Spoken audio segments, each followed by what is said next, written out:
наши, Господи.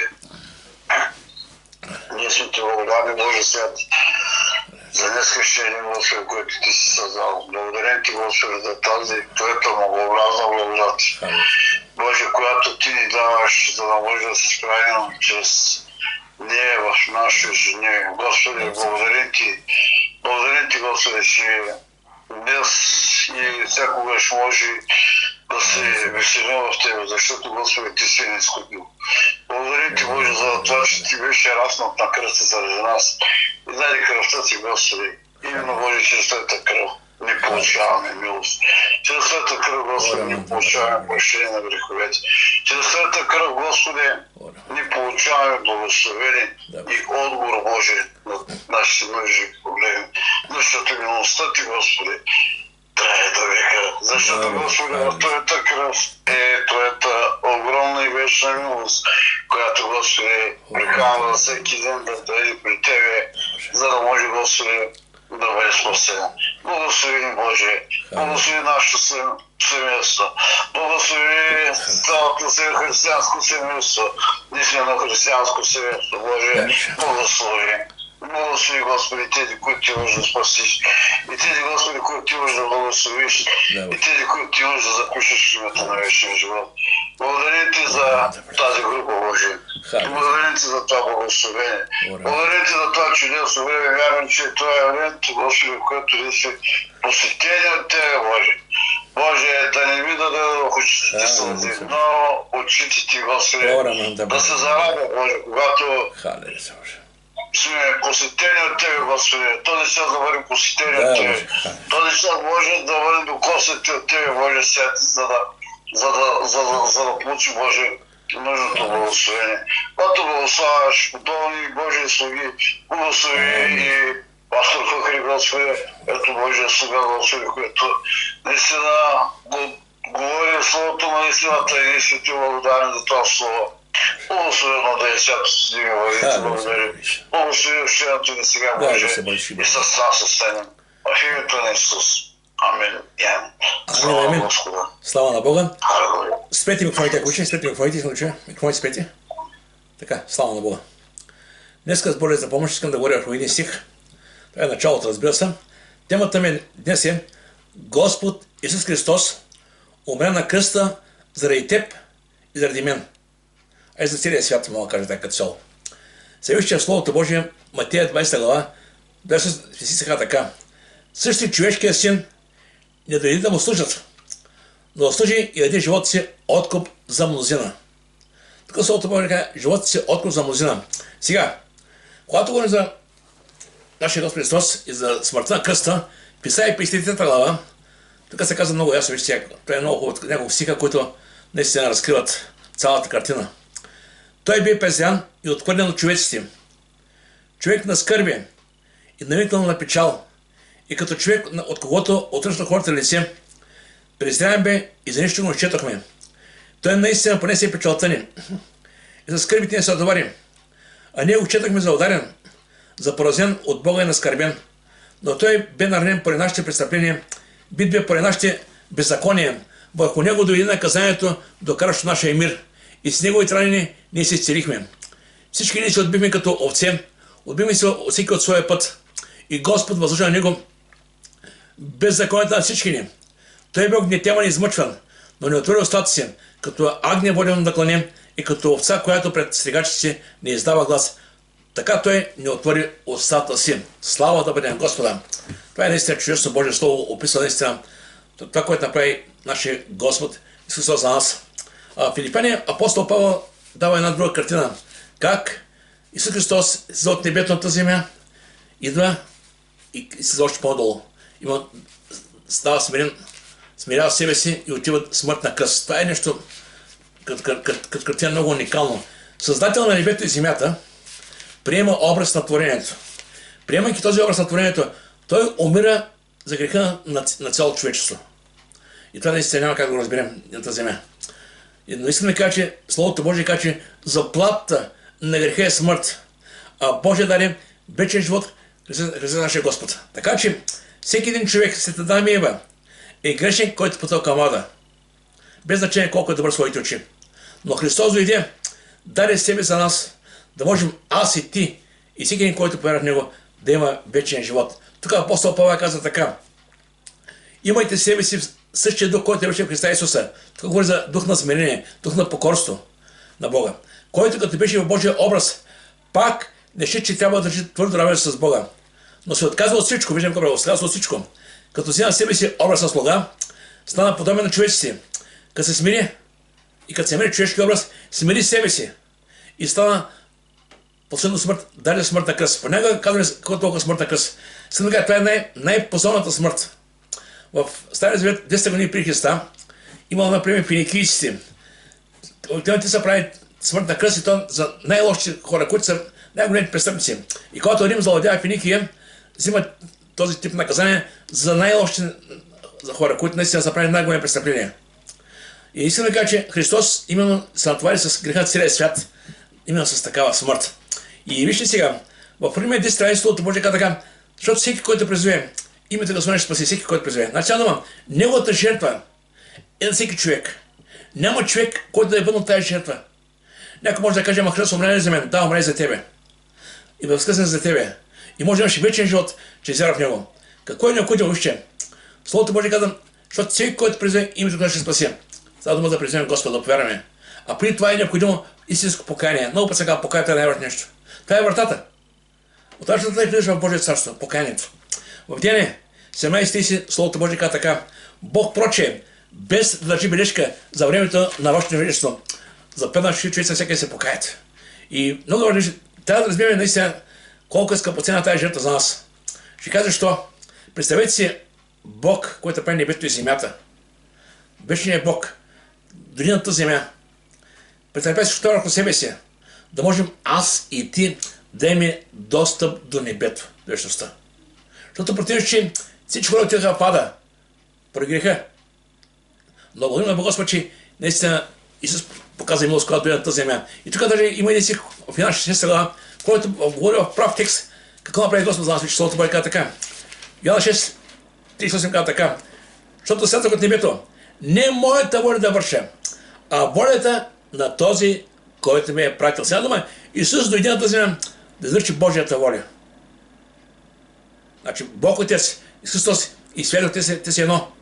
Но Исус Христос дойде на тази земя именно да върши Божията воля. И коя е Божията воля? Казва така. Защото това е волята на Отца ми. Всеки, който види Сина и повярва в Него, да има вечен живот и аз да възкреся последния ден. Виждаме какво става: вечен живот и възкресение и вечност. Какво по-ясно от това нещо? И наистина Исус, когато говореше тези думи, много от хората не разбираха за какво говоря. Много хора му опонираха. Дори ходиха опонираха така за шоуто, да гледат коста, за рибата, да хляба рибите. Но имаше хора, които вярваха. И те, които вярваха, наистина ще получат този вечен живот. И те са така. Сега, при 2000 години, когато Исус дойде на тази земя, той дойде с ясна цел. Проповядваше, получаваше, изцеляваше и накрая умря на кръста на Голгота. И нека понесе малко така, лека хронология да правим. Матей 4 глава, 17 стих, това са първите думи на служението на Господа. Покайте се, понеже Божият цар се наближи. И наистина, това беше първото. И когато хората идеха преди него, болни се изцеляваха, прокажени се очистваха, които си прехождаха, се поглеждаха. Това беше ежедневие. Наистина, това наистина човек не може да изцели. Бог е този, който изцелява. И тук, когато Йоанн Кръстител прати да питат Исус: ти ли си този, който има дори? Тогава Исус каза: идете, кажете на Йоанн това, което чувате и виждате. В тази Матей 11 глава. Се ви проглеждат, които си прохождат, програни се очистват, които ги прочуват, мъртви биват възкресявани, но сега се проповяда благовестието. Слава да бъде на Господа. И вижте по-късно, вече малко по-късно, Христос вече минавам на първо село една като увод, после ще приемем по-надълго в нещата. Матей 16 глава, Христос, проповядайки Словото Божие, разкривайки се на учениците, питаш според вас кой съм аз, ти казаха Илия, някой видят пророците, само Петър каза: ти си син на живия Бог. И от тогава, когато почна да ги учи, искаш да ги подготви за времето, когато те няма след тях. И от тогава Исус почна да известява на учениците, че трябва да отиде в Иерусалим и много да постана от старейшините, главноначениците и книжниците, да бъде убит и на третия ден да бъде възкресен. Сега да разбира се тези думи, когато им говореше, начало те не разбираха много нещата. Не разбираха това. Но когато отиде на кръста и умре и възкъсна, тогава наистина Бог отвори очите да разбере, че това, което им говори, че това наистина е вярно. Сега, по-късно виждаме Лука 23:46, вече Исус на кръста. Говоря една картина, да го правим първо. Една история на картината от служението му до края, ако мога така. После ще влизам малко в детайли. Лука 23:46 каза така. Исус извика с силен глас на кръста и каза: Отче, в Твоите ръце предавам духа си, и това като рече издъхна. Ето виждаме служението как започна. Проповяда, получава чудеса знамения, после подготви своите ученици, после отиде на кръста и умря за греха на целия свят. И сега, Йоанна 19:30, отново нашия Господ Христос там каза така, бидейки на кръста, така: свърши се. Или той каза: аз завърших това, за което бях дошъл. Изкуплението, спасението е вече направено. И то е правилно за всички човеци. Въпросът е човек да избере. Иска ли спасителен? Иска да вечността? Иска да бъде спасен или иска да живее в този свят? Според стандартите на този свят и накрая ще отиде със света заедно в ада.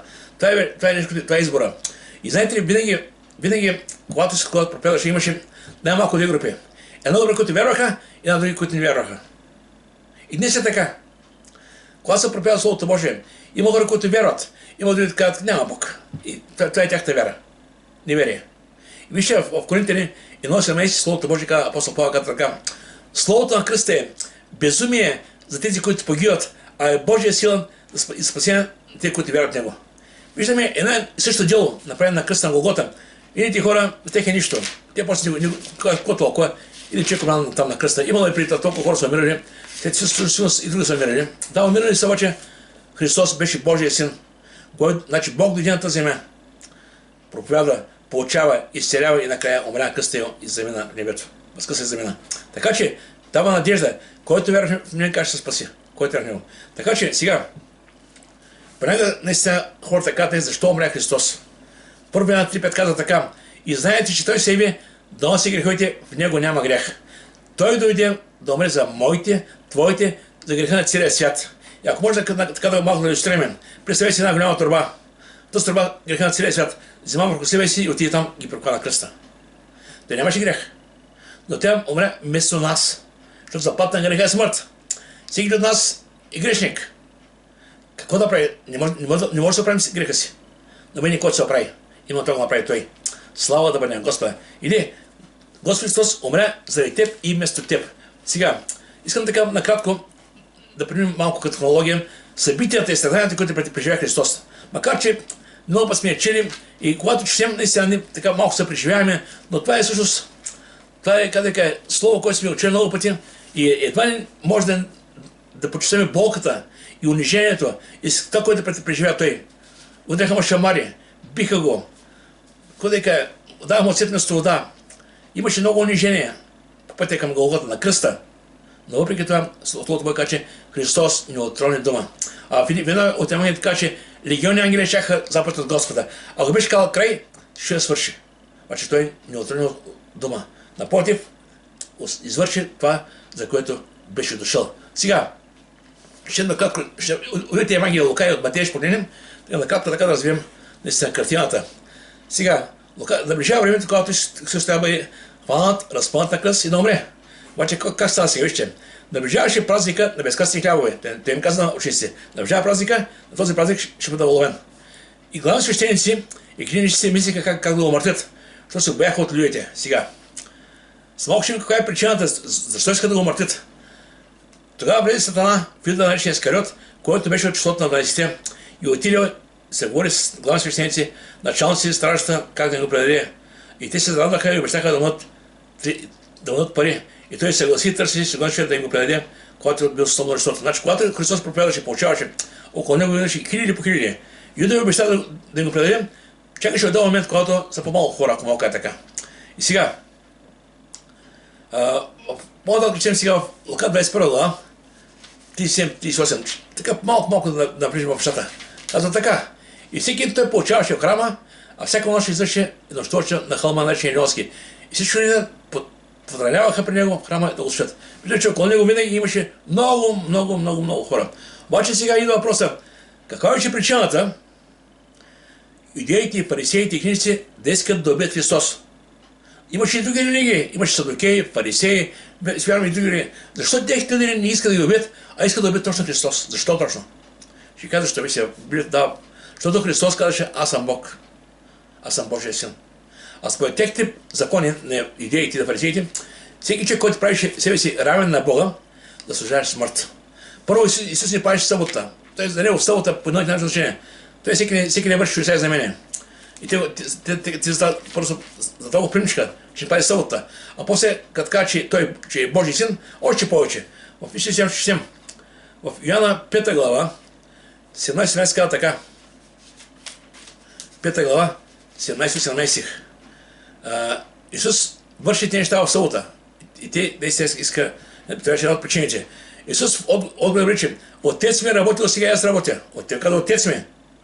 И затова юдеите искаха още повече да го убият, защото не само нарушаваше събота, но и правеше себе си равен на Бога. Сега думата не вярваше, че Христос е Бог.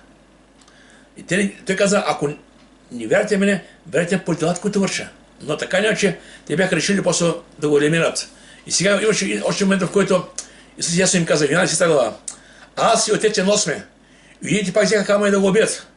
И тогава Исус им каза, много дела, добри дела безпокаха от Отца, за кое искат да ме убиете? И юдеите му казаха, не за добро дело искам да те убием с камъня за богохулство, защото ти, бидейки човек, правиш себе си Бог. Виждаме, че основата беше закона, изпълняваме и себе си прави равен на Бога. Сега, нека говорим за приятелство на Юда. Как стана това приятелство? Юда беше един от 12 апостол. Той беше чудесата, беше знаменията. При това, знаете, бяха изпратени двама по два вършат много неща. Но Юда имаше една слабост. Беше касиер. Бидей касиер, държейки парите, той имаше така слабост да малко да взима паричка от там, от касата. И мисля, че никой не знае. Разбира се, Господ ще го знаеш. Но това беше негов избор. Сега ще причем, когато ще правим, ще причем сега. В Юда каза така, тогава влезе в сърцето му дявола. Защо? Ами той беше от отбраната. Що искам да кажа, понякога, чрез делата, които върши човек, когато не се покорява на Бога, а върши греховни неща, понякога отваря врата на лукавия, разберете на това истина. Какво стана сега?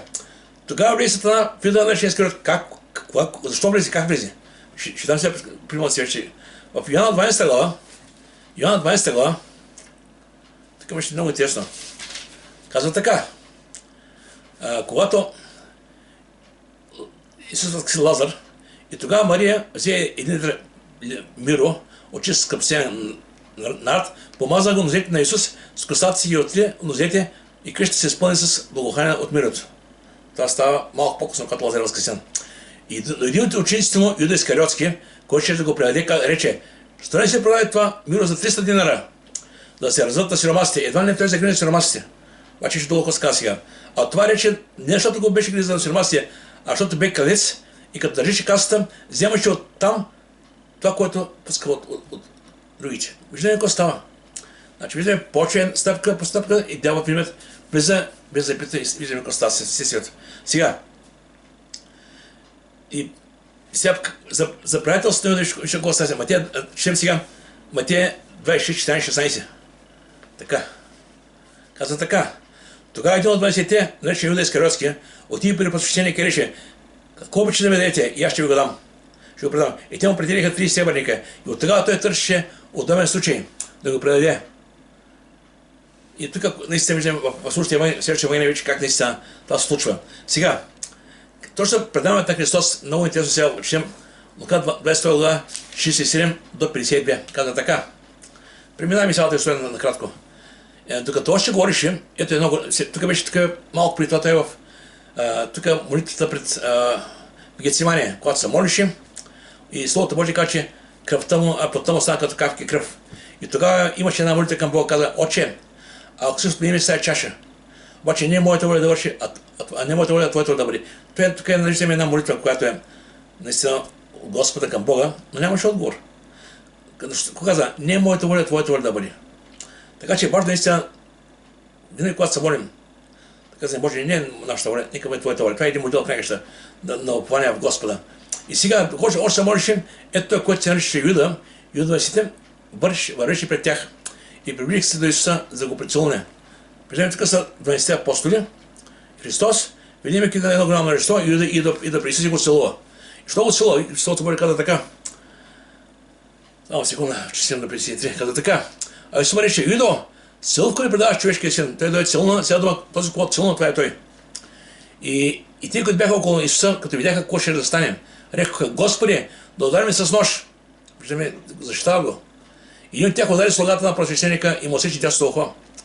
Исус проговори, казвайки, позволете ми до толкова и допресе до ухото му и го изцели. И срещна души си против него, главни свещеници, началници, като се размърки си и излезе с ножови стопи. Когато бях всеки с вас в храма, не простяхте ръка против мене, но сега е вашия час и на ласата на тъмнината. И като го фанаха, въведаха го в къщата на просвещеника, а Петър беше подирен му отреч. И тук след малко стана много интересна история. Преди това Исус, когато говореше, ще бъде предаден, Петър каза, Господи, как няма стане това, аз ще бъда с тебе, няма страшно, няма да оставя. И тогава Исус му каза, докато петелът пропее два пъти, ти път срещаш мен, срещаш. Петър каза, няма сега с тебе, като съм го добра. И така виждаме в случая, бидейки тук край близко до Христос, една жена видя, каза, този беше с него. И той каза, не го познавам. Жена, не го познавам, казвам. После пак му казаха, друго видя каза, да, и ти беше с него. И той каза, не, човече, не съм. И аз си бях, втори път каза. В другата Евангелие каза, че той даже са кълнещи, не го познава, кълнещи са. И каза, човече, не знаеш, що казваш. И на часа, докато още говореше, един петел пропя. И Господ се обърна, да погледна Петър. И Петър се спомни думата на Господа, преди да попее петелът. Днес ти пъти се отричаш с мене. И влиза вън и плака горко. Вижте, човек може да е много жена за много неща, обаче човек е човек. Бог да дава сила на тези, които следват Господа, да му останат верни и да осъдят пътя, да се отричат от Него. Понякога ние като хора наистина имаме големи амбиции за много неща. Но нека във всяко нещо кажем, Господи, Ти бъди с нас и нека да бъде Твоята воля. Слава да бъде, Господа. Тук Исус в Гецимани наистина се молеше една много чиста молитва. И Словото Божие казва, че тогава дойде ангел от небето и го укрепяваше. Нещо, което наистина, тъй като се молеше, те заспаха там, те спяха. И той каза, защо спяхте? Не бяхте по един час да стоите будни. Така е, че Исус беше предаден с целувка. И сега нека да видим какво се оттатка самата история. Това е защото е интересно сега. Виждаме, учениците бяха готови да го защитават. Едва не да скочат. Обаче Исус наистина, тогава наистина Исус извърши това, което наистина беше необходимо. Човека имаше нужда от и той го изцели. Така не, че Христос се заведе, че при Синедриона с една цел да може да бъде осъден. Обаче Синедриона може да го осъди, но няма силата да осъжда смърт, да каже, тази смъртна присъда да е в действие, защото евреите са били под римско колония и те са нямали право да осъдат смърт никого. Макар че понякога са били с камъни, както знаете, тук има такива моменти. Но като цяло Христос иска да го убият, обаче не успяваха. И бяха решили, вижте, каза, какво направиха сега? Процеса 26 глава Матея каза така. Исус им каза, ти рече, те го питаха, заклевам се, кажи не, Бог ли си, ти ли си Христос, Божия син? Те го питаха. И той каза, ти рече, но каза ми в цената, ще видите човешкия син, седящ отдясно на славата на Отца и идеш в небесните облаци. Ясно говори, което е. Тогава посвещеникът раздърха се и каза, този богохулство, кога нужда им повече от свидетели? Ето сега чухме богохулство, вие какво мислите? И те в отговор река, извърши смъртно наказание. Много бързо решиха. Обаче, казах ти при малко, ти нямаха право. Ти казаха, той е служава, нямаха право да го... Нямат право да... Нямат съдия. Нямаха право като Израел да смъртна присъда. Трябваше Пилат Монтийски или Ирод, някои от тези, които са префекторите римски, те да кажат. И закараха Христос при Пилат и всяко става.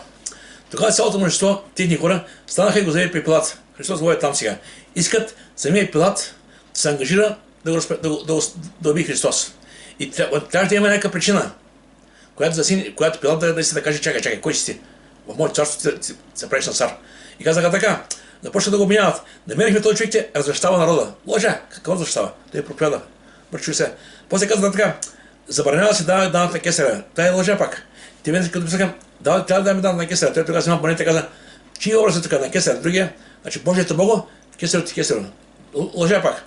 И каза на себе си, че е помазаник цар. Той беше истината. Да не сте беше цар.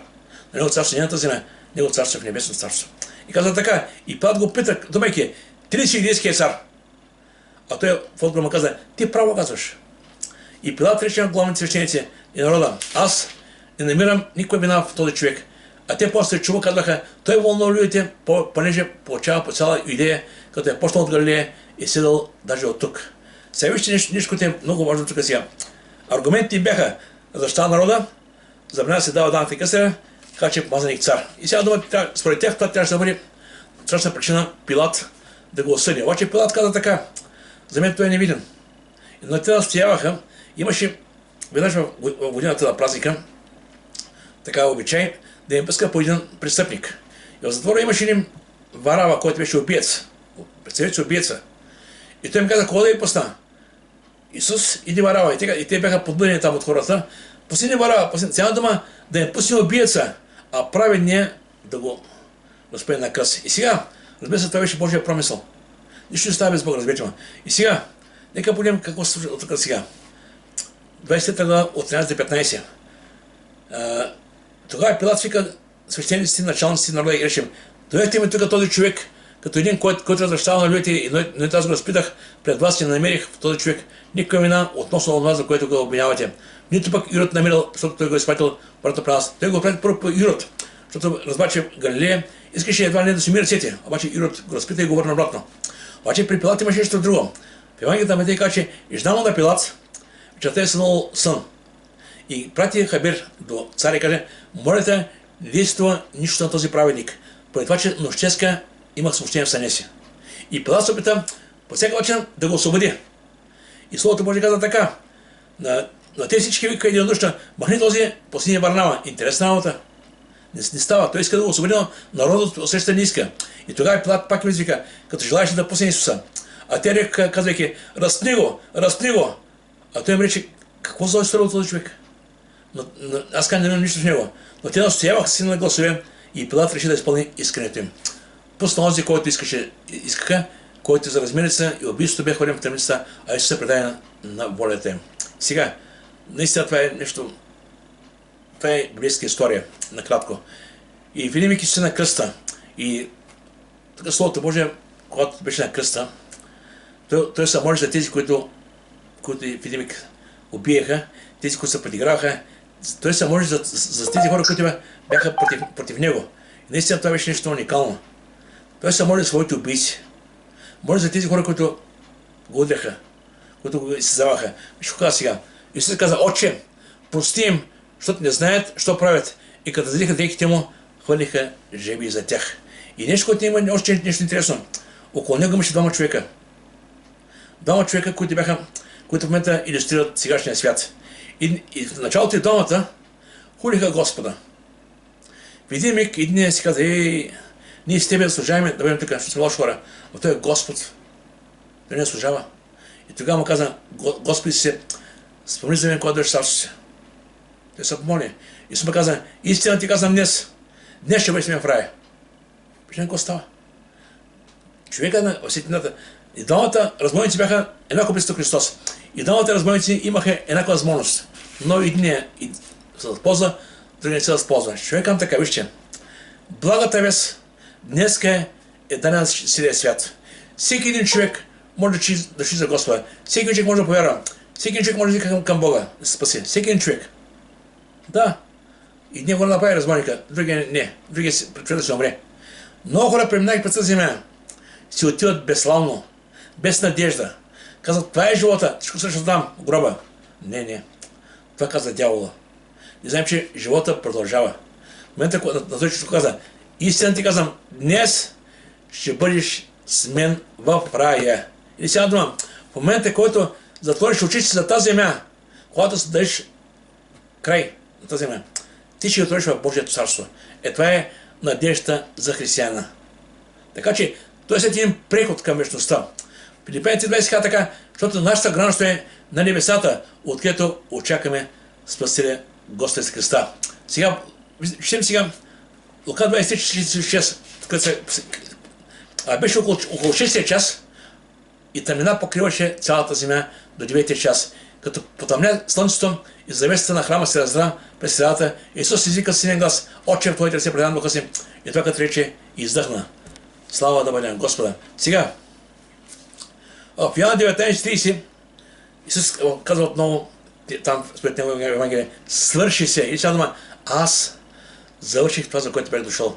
В Стария Завет хората правиха много курбани. Имаха наистина тогава момента, в който правиха много. Обаче, микрофона, да. Обаче вече в Новия Завет наистина, вече Исус Христос направи вечни изкупления. В Стария Завет наистина тогава те наистина вършиха тези неща, защото имаше ден на усиление. Веднъж годината, животни да кръв се проливаше, но също беше наистина спомен за грехове. Всяка година. Докато Христос умря, даде себе за нас. Йоанна на 29, Йоанн каза така, ето Божият агнец, който носи греха на света. И сега защо дойде Христос? Вижте, Галатяни 1:3-4. Ще вам накратко няколко си го сега. Словото Божие каже, той дойде да ни избави от този свят, да ни избави. Понякога хората толкова са примчи в този свят. Искам той. И забравяме на къде пътуваме. Петър каза, живеете като пришелци и членци на света. Обаче ни казваме, искам повече. Христос каза сега, Христос Исус, който даде себе за нас, нашите грехове, да ни избави от настоящия чист век. Да ни избави от тук. Да, ние на тази земя ще се преминаваме.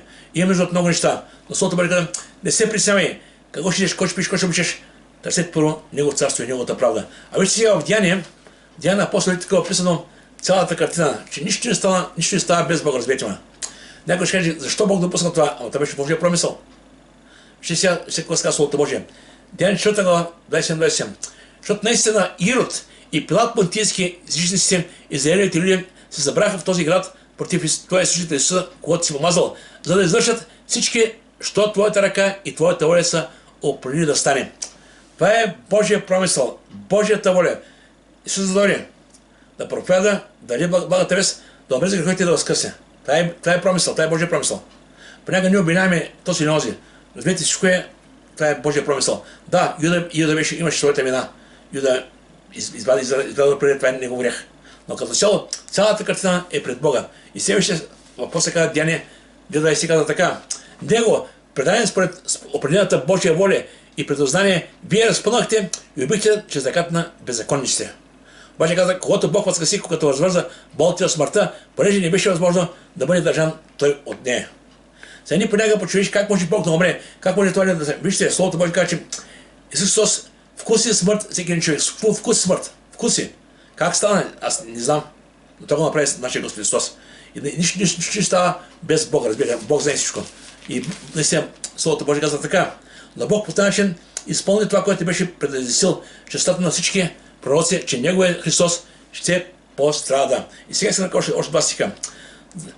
Във 2 Коринтияни 5:21 се казва така, че Бог направи грешен онзи, който не е знал грях, да знаем, че с него ние правени пред Бога. Значи никой от нас, аз казах, не може със своите дела, с това какво върши, какво прави, колко е добър или колко дела е извършил добри дела.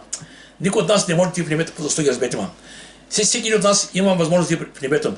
Единствено при едно дело. Това е делото на кръста на нашия Господ Исус Христос. И в Галатяни 3 трябва да се казва така. Христос не изкрепи от проклет на закона, като стана проклет за нас, защото е писано проклет, който виси на дърво. И сега, къде е алтернативата, вижте, къде е, някой ще каже, добре, Христос умря и възкръсна, какво да правя сега? Как да се приближи до Бога? Исус каза, аз съм пътят, аз съм истината, аз съм и живота и никой не доходи да преотцава съм чрез мен. И тук в Словото Божие казва, че вижте, чрез кръвта на Христа, тази кръв, която беше прията на Голгота, всеки един човек има своят достъп до небето, чрез покаянието.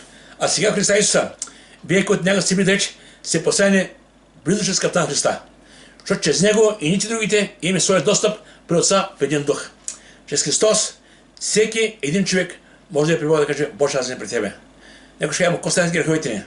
Евреи 10:17 така, и греховете, и беззаконията ми няма да помня завинаги.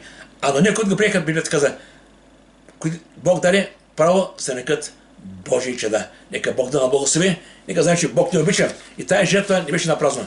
Тая жертва беше за тебе и за мен, да можем аз ти да имаме вечен живот чрез Христовото име. Нека Бог да наблагослови. Амин.